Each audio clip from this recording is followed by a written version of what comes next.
चलिए खबरों में आगे बढ़ते हुए बात अब करते हैं झारखंड की, लेकिन बात होगी हेमंत बिस्वा शर्मा की, जो हिंदुत्व का एक बड़ा चेहरा माना जाता है।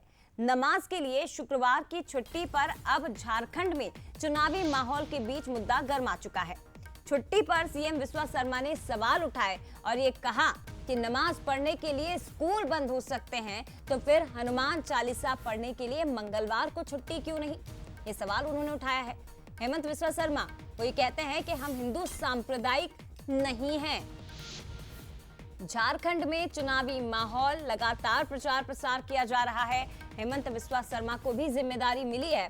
हेमंत बिस्वा शर्मा जो एक तरह से कहा जाए कि कट्टर हिंदू समर्थक या हिंदुत्व का एक बड़ा चेहरा, फायर ब्रांड नेता के तौर पर उनकी गिनती होती है, लेकिन उनके इस बयान के मायने क्या निकाले जाए, ये सबसे बड़ी बात है। शर्मा का ये बयान कितना सियासी है, ये सवाल है। सवाल ये भी है कि झारखंड विधानसभा चुनाव में क्या हिंदुत्व एक बार फिर से मुद्दा बनता नजर आ रहा है और हिंदुत्व के मुद्दे को ही आगे बढ़ाने की कोशिश हो रही है।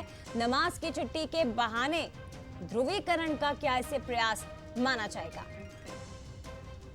ये लोग क्यों स्कूल शुक्रवार बंद करता है? नमाज पढ़ने के लिए। अरे इरफान अंसारी, आलमगीर आलम, अगर शुक्रवार नमाज पढ़ने के लिए स्कूल बंद होते हैं तो मंगलवार को भी हनुमान पूजा के लिए स्कूल बंद करो। तो मंगलवार भी हनुमान पूजा के लिए स्कूल बंद करो। वो नहीं करते हैं। ये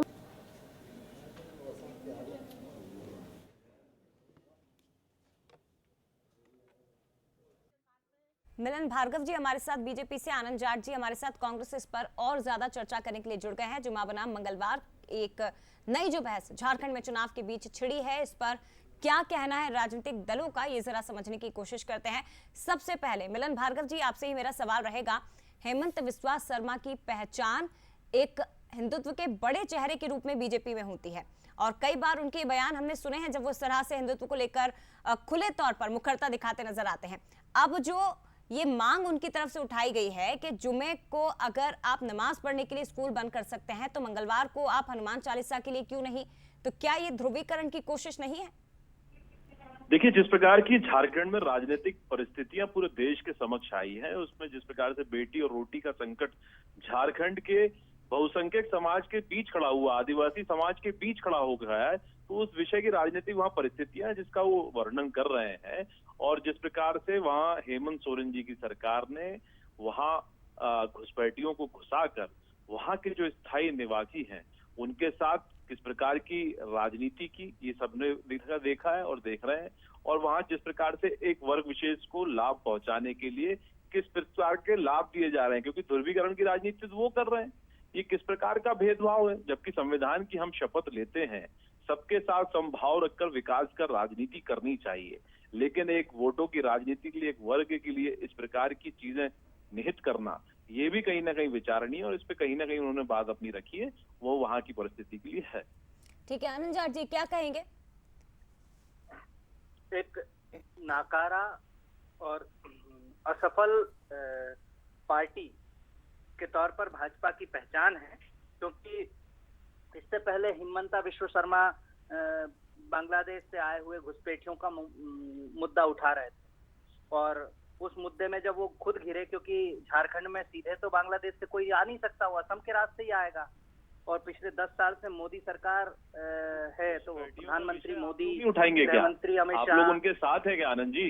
और नाकारा तो कौन है? जनता ने स्पष्ट कर दिया, हम तो स्वीकारा है, हमको तो जनता ने स्वीकारा। नाकारा आपका निकम्मा नेतृत्व है। प्रवक्ता को ही बोल लेने दीजिए। नहीं, एक एक करके आनंद जी, लेकिन भाषा कैसे घुसपैठियों के साथ है, स्पष्ट करिए, इनसे पूछ लीजिए ना, जो इस देश में घुसपैठी है उनके साथ है। मिलन जी पहले बात कंप्लीट हो जाने दीजिए, फिर आप, मैं आपके पास आऊंगी। मिलन जी बात कंप्लीट हो जाने दीजिए, आती हूँ आपके पास। आनंद जी कंप्लीट करिए।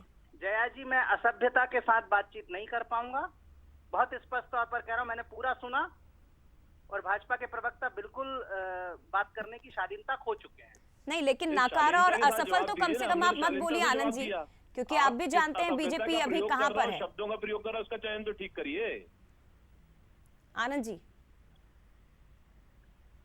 आप बता दीजिए मुझे क्या बोलना है जया जी। नहीं, मैं बिल्कुल नहीं बता सकती सर, वो तो मिलन भार्गव जी को आपत्ति है, क्योंकि आप जिस तरह से बीजेपी के लिए कह रहे हैं नाकारा और असफल पार्टी, तो वो मिलन भार्गव जी को पसंद नहीं आ रहा है। मिलन भार्गव के तरफ से आप बात करेंगे ऐसा मुझे नहीं, उम्मीद बिल्कुल नहीं थी। सर, आप मुझ पे उंगली मत उठाइए।